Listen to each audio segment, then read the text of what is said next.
Hello, guys. Welcome back. Welcome back to another series.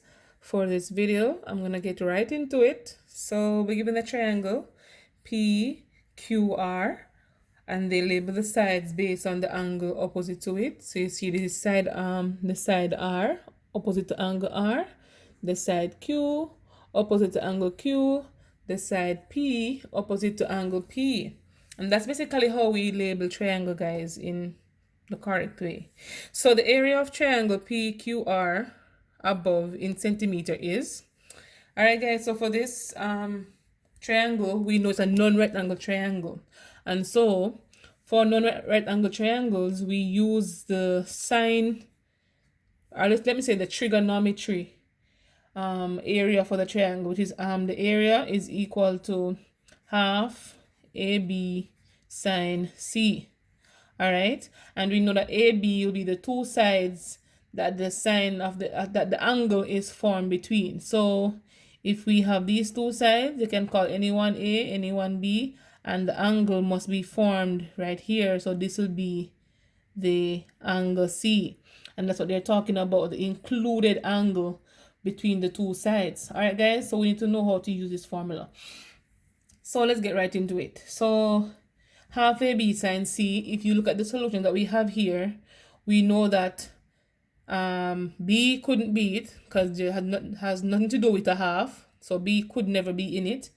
And C couldn't be in it as well because C has nothing to do with sine. So we know C is not in it. So it's between either A or D. But if you look closely, you see that let's examine the two sides. So PQ would be formed angle R. So this looks like something that could be correct. This looks correct. So let's try the other two lengths. We have PR, P and R. If the angle that's here, this angle should be Q, which is right, but here they have R. So we know that PR, the length would be correct, but the angle included is not correct because it should be a Q and not an R. And so know that this is also out of it. So half PQ sine R would be the correct answer because half is the standard PQ, and the R would be the included angle. And so we know that sine R would be the solution for that one. Let's try this substitution question. If A equal 1, B equal negative 2, then A minus 2B divided by AB is equal to what? Basically, guys, we replace what we're given into the given expression. So 1 minus 2 times a negative 2, because B is negative 2, divided by A, which is 1, B, negative 2. So let's simplify. So it's 1, negative 2 times negative 2 gives a positive 4, divided by a negative 2, to give us 4 plus 1, 5, over a negative 2. We know that this entire fraction is a negative fraction. So whether the negative is in the denominator or the numerator, the entire fraction is negative. And so our solution is D5, negative 5 over 2. You can always pause the video, guys, to go back and to examine if you missed something. So this diagram is not drawn to scale, guys, so please forgive me. But it says in the circle, the circumference is 30. So we have one important data here. The circumference is 30. And the length of the minor arc AB in centimeters is, so basically, we know the circumference, we're asked to find the length of the minor arc. Once it's minor arc, guys, in basically they're asking about this region right here. All right, what is the length of that? So the length of minor arc would be the angle, established angle, times the circumference. And the circumference is 2 pi r, or you want to say pi d. Is up to you. So the angle is out of 360. So we can say angle over 360 times that. So basically the angle here, this little elbow here looks like a 90-degree angle. So it's 90 over 360 times the circumference, which is 30. If you reduce that, 91, 360, 4. So it'll be 1 over 4, or a quarter, times 30 for the solution, and it's right here. All right, guys, it's always best to go in and simplify them, and easy to work with like that. So let's move on to the next question. If P equal 23579, Q 2367, and R 235, then P intersect Q intersect R is equal to what? One thing we need to know here, guys, even without drawing a Venn diagram to see the visual aspect of it, we know that intersection, this means and. All right, and is basically telling you what is common between all of them. So we have three sets here, P, Q, R. What elements are common between these three? That's the first we need to go ahead and identify. So we know that 2 is common. So 2 is common. And we also see that 3 is common. So 2 and 3 are the only things that are common between these two. And if you see the solution, you basically identify it, and it's right here. If you want to go make a visual, guys, you can do that. But try remember, intersection means and union means M-E-A-N-S, means or. Mean listing them without repeating. All right. If you need more of these questions and sets, let me know so I can prepare them for you.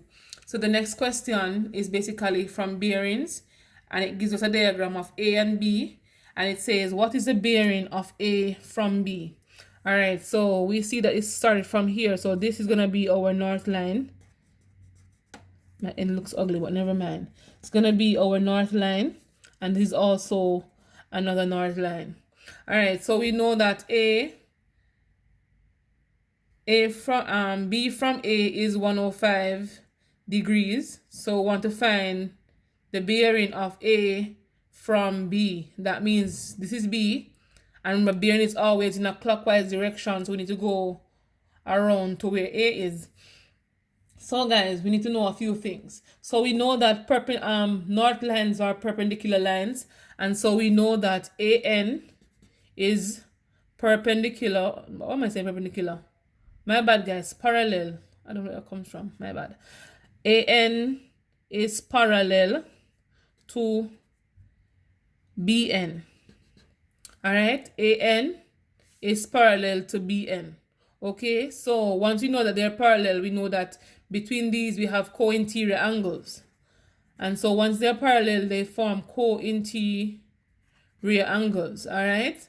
And co-interior angles add up to 180 degrees. So if you know this length is 105, to find this angle here, let me call that theta, you're going to have to say 180 subtract the known angle, which is 105, which will give us 75 degrees for this angle here. So of A from B is telling us that we're going to be starting from B. So from B in a clockwise direction, and again, guys, these are not drawn to scale, so please don't penalize me for that. The concept is basically for us to understand how to work the question. All right, so from B is right here. We also know a few things from this. The angles at a point is equal to 360 degrees. At a point, meaning if it starts, this is the point, and you go around and come back to the same point, this as one revolution, so that's 360. All right, and so right here, the point is here, start from here going around, it will result in 360 if you go back to the starting point, is the red line. But we know that between the angle that is right here is 75. So to find the angle around, we're going to say 360 minus 75, which will give us, so that's 200 difference, and 85. So the solution is 285 for the answer, and it's basically right here. So guys, if you understand this, please let me know. Need more questions? Again, give me a comment in the section below, and I'll do my best to find additional questions for you. And I'll see you on the next series. Remember to like, share, comment, and tell a friend about me, guys. Let them come and learn something to prepare for their exams. All right, and I'll see you on the next one.